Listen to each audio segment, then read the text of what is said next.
আসসালামু আলাইকুম প্রিয় উদ্যোক্তা ভাই বোনেরা, কেমন আছেন সবাই? অনেকে আমাদেরকে ফোন করে বলেছেন, ভাইয়া আপনাদের যে স্টিল বডির ইনকিউবেটরগুলো তৈরি করেন এগুলো আসলে কিভাবে তৈরি হয়, আসলে ভিতরে কি দেন আপনারা? আপনাদের আজকের এই ভিডিওটিতে আমি দেখাবো আমাদের যে স্টিল বডির ইনকিউবেটরগুলো তৈরি হয় সেগুলো আমরা কিভাবে তৈরি করে থাকি। তো আমার পাশে এই মুহূর্তে দেখতে পাচ্ছেন বেশ কিছু ইনকিউবেটর এই মুহূর্তে কাজ চলতেছে। এখন কিন্তু আলহামদুলিল্লাহ আপনাদের এত চাহিদা, আমরা কিন্তু আসলে রেডি করে করতে পারতেছি না। আপনাদের অর্ডারকৃত যে ইনকিউবেটরগুলো আছে এগুলো প্রতিনিয়ত আমাদের অর্ডার হয়।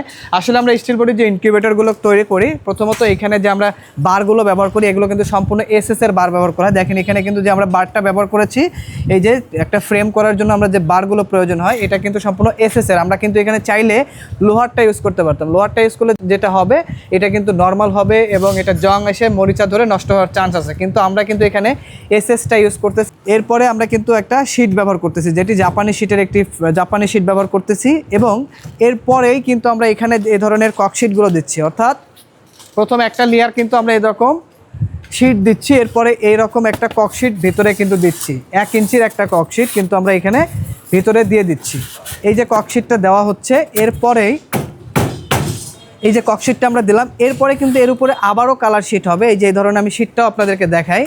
এই যে শীটগুলো দেখতে পাচ্ছেন, এই দেখেন এখানে কিন্তু ককশিট দেওয়া হয়েছে। এরপরে কিন্তু এই শীটটা আবারও এটার উপরে দেওয়া হচ্ছে। দেওয়ার পরে আমরা যে রিপিটগুলো দিচ্ছি, শুধু রিপিট না, আপনাদেরকে আমি একটা একটা করে জিনিস দেখাই। এরপরে কিন্তু এই যে চ্যানেলগুলো দিয়ে আমরা এখানে কিন্তু চ্যানেলগুলো দিচ্ছি। এভাবে চ্যানেলগুলো দেওয়ার কারণে এটা কিন্তু অনেক মজবুত হচ্ছে। তারপরে কিন্তু আমরা এখানে রিপিট মারতেছি এবং রিপিটের গ্যাপগুলো দেখবেন আমাদের অন্যান্য যারা মার্কেটে ইনকিউবেটর বিক্রি করে তাদের গ্যাপগুলো দেখবেন এবং আমাদের গ্যাপগুলো দেখবেন। আমি যদি একটা আপনাদেরকে দেখাই, এই যে আমরা রিপিটগুলো এখানে মারছি, দেখেন এই যে রিপিটগুলো মারা হয়েছে, এটার গ্যাপ কিন্তু মোটামুটি এতটুকু।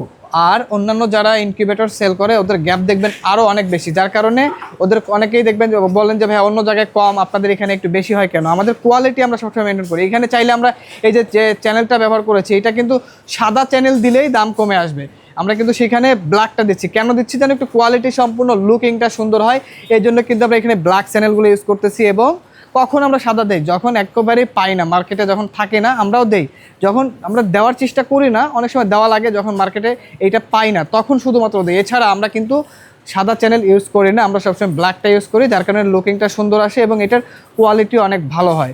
তো এইভাবে আসলে আমরা স্টিল বডির ইনকিউবেটরগুলো তৈরি করি। আশা করি আজকের এই ভিডিওটি দেখলে আপনারা বুঝতে পারবেন যে আসলে আমরা স্টিল বডির ইনকিউবেটরগুলো কীভাবে তৈরি করে থাকি। স্টিল বডির ইনকিউবেটরগুলো নর্মালি কিন্তু আপনার বডিতে কোনো জং আসার কোনো চান্স নেই। যদি পানি পড়ে তারপরেও দেখবেন যে নর্মালি 10-12 বছরেও কিছু হয় না। কারণ এই সবথেকে বড় বিষয় হলো যত্ন আপনি যেভাবে করবেন এই বডি লাস্টিং করবে সেরকম। এখন পানি পড়ছে, আপনি যদি না মোছেন তাহলে তো নষ্ট হবেই। তো আপনাদের যাদের হলো যে এই যে স্টিল বডির ইনকিউবেটরগুলো সম্পর্কে জানার ছিল যে কীভাবে আমরা তৈরি করি, আশা করি এই ভিডিওটি দেখলে আপনারা বুঝতে পারবেন। তো ভালো থাকবেন, সুস্থ থাকবেন, দেখা হবে নতুন কোনো ভিডিওতে। আজকের ভিডিও পর্যন্তই, আল্লাহ হাফেজ।